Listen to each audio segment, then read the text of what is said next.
Every year we decide what we have to do, or at least ask the question, what are we going to do for Lent?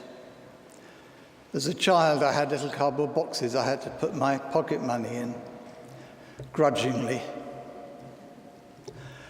I asked an old, rather acerbic priest friend of mine, what are you giving up for Lent? It was just after the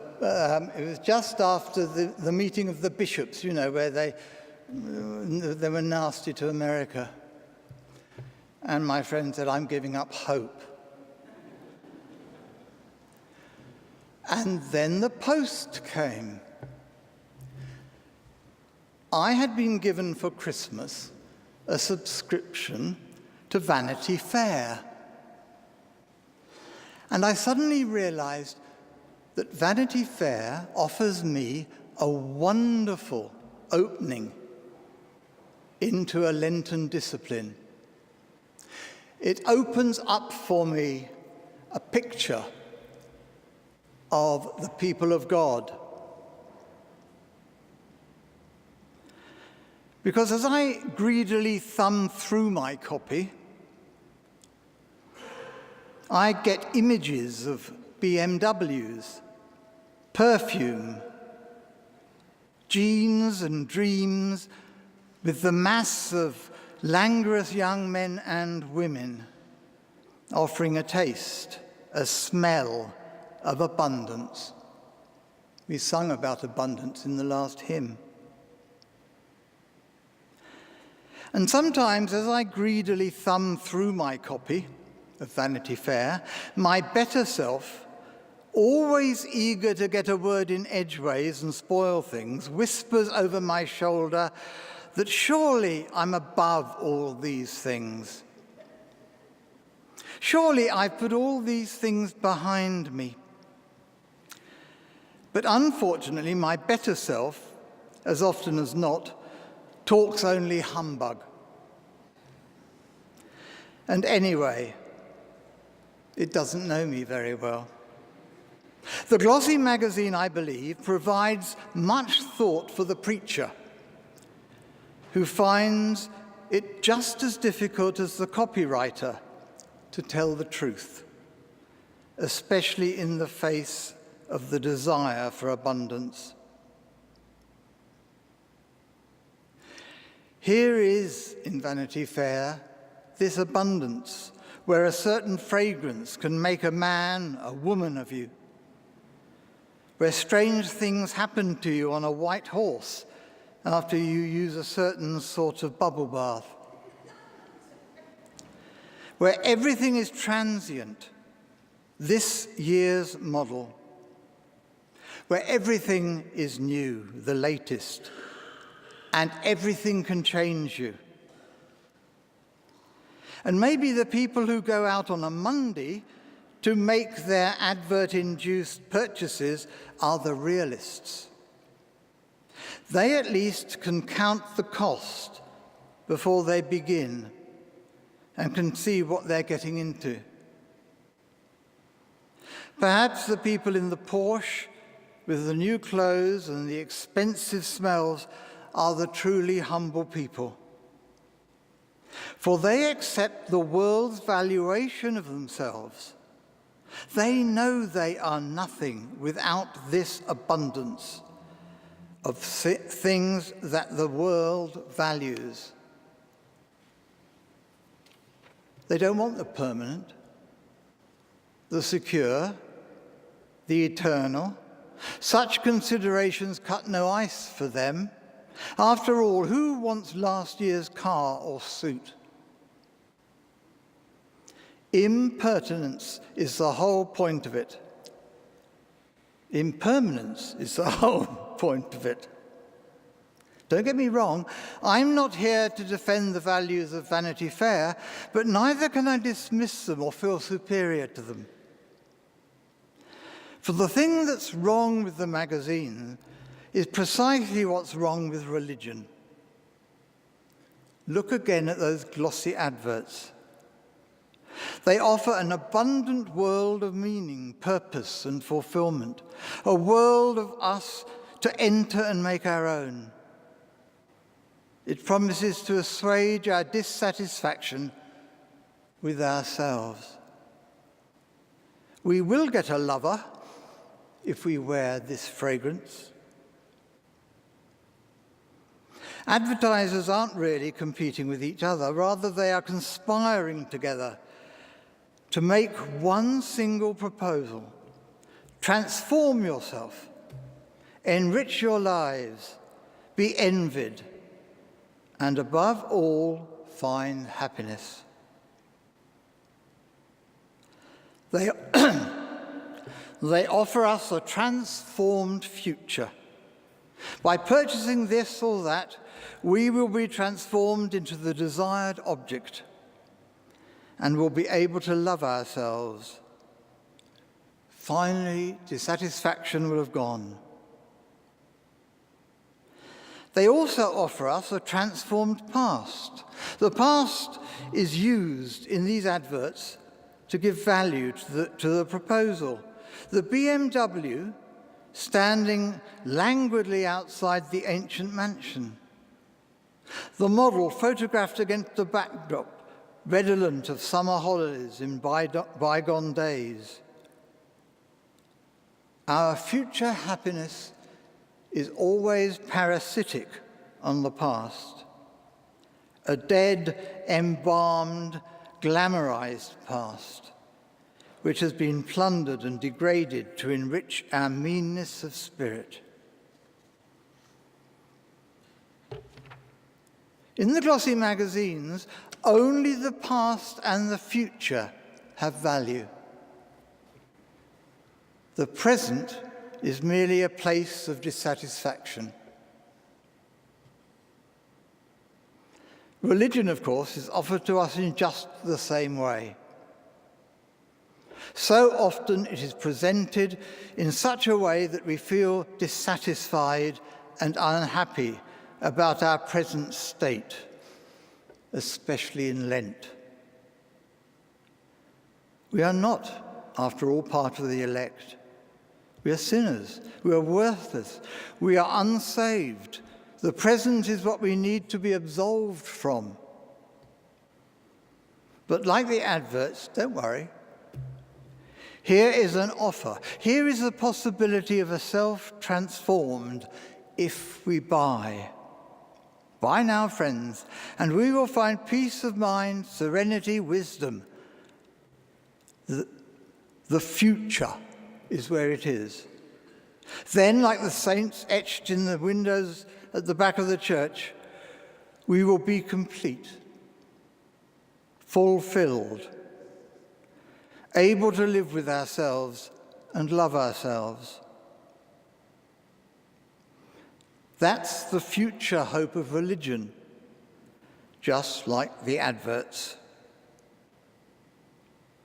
And just like the adverts, the past is used to give value to it all. All the great traditions that sets religion against a backdrop that's ancient, that's traditional, that's zipped up in a black leather Bible. There is an implicit contract here, just as there is with the adverts. If we clutch our Bibles very tight with its stories of the past for the sake of security, if we embrace the traditions and dogmas and creeds for the sake of wisdom, then lucky us. Lucky us.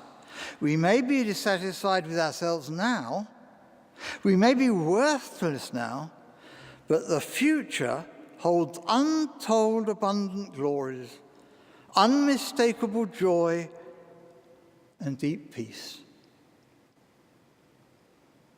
But thank God, this is all heresy. Thank God there are no bargains to be struck with God. God makes covenant with us, God's people, on God's own terms. Unlike the glossy magazine advert, unlike the over-easy peddled Mickey Mouse religion of the TV evangelist and alpha programs, you cannot count the cost before you start. If we are to press the claims of Christianity, to commend those claims to the world, and we must, for we are commissioned to do it, how can we avoid the religion of the advertiser where Christianity is traded as a range of spiritual benefits, like many heavenly motor cars or perfume bottles? If we are to avoid this trap, what words can we find? The difficulty is this. It's easy to talk about religion, and in my way I can be as slick as the next person, as slick as the copywriters of the adverts. But if I have to talk about the life of faith, then I'm reduced to incoherence. Religion is talked about everywhere, television, radio, in the papers, endlessly, confidently, and eloquently. And all this wash of religion that flows over us degrades Christianity, diminishes the gospel, and betrays faith. Words distort, and eloquent words distort eloquently. Faith, hope, and love then become commodities in the hand of the copywriter of religion. Here is a sense in which even to talk about the holy is to risk profaning it. As Isaac Williams, the Victorian theologian, said, "Those who most value sacred things will in general say the least about them." So the religion which is purveyed publicly, as I'm purveying it now, I suppose, is like the glossy magazine, a world of fantasy, putting a falsifying veil over reality, or the many realities of faith. That life of faith, our faith, as people trying to be faithful, is as much a struggle to escape from the enchantment of this sort of false religion as it is to awaken from the dream of the advertiser. The work of Christ is to free us from both of these fantasies. Faith is always about leaving things behind, casting off from secure shores. It's about parting from particular friends. It's about punishment and bereavement. It's about glancing back with regret. It's about saying, this isn't what I expected. This isn't what I bargained for. This journey of faith is a journey where I'm always beginning and have no destination. It's a pilgrimage without a shrine. I believe notions of spirituality, of progress in prayer, maturing in wisdom, are part of the fantasy of religion. The dream, not the reality. You do not approach God by degrees. You do not draw near to the transcendent by getting the code right. You cannot build towers to heaven. When Christ bids us to keep Lent, there is nothing to commend it as a policy. When we have celebrated Good Friday, when we've stood at the foot of the cross, as we will in just a short time, there is absolutely no reason to expect Easter Sunday. There's no guarantee. New life and old life look very much the same, don't they? Faith is not about self-fulfillment, satisfaction, or maturity. These things belong elsewhere. As people of faith, we are not in the business of becoming human, but rather in coming to terms in every moment with not being God, putting away all hubris, coming to terms with not having a map, dying to the self that would be God. So therefore, whoever of you does not renounce all that he has cannot be my disciple, it says in the Gospels. The cost of this cannot be measured. There is no implicit contract to be made here. My dream self, my wordy religious self cannot do it. I do not know anyway what the all is that I have to renounce. Renouncing all. I do not possess myself in order to renounce myself. I cannot count the cost wisely. I'm all too affluent for the utter poverty of God. Altogether too grand for the humility of God.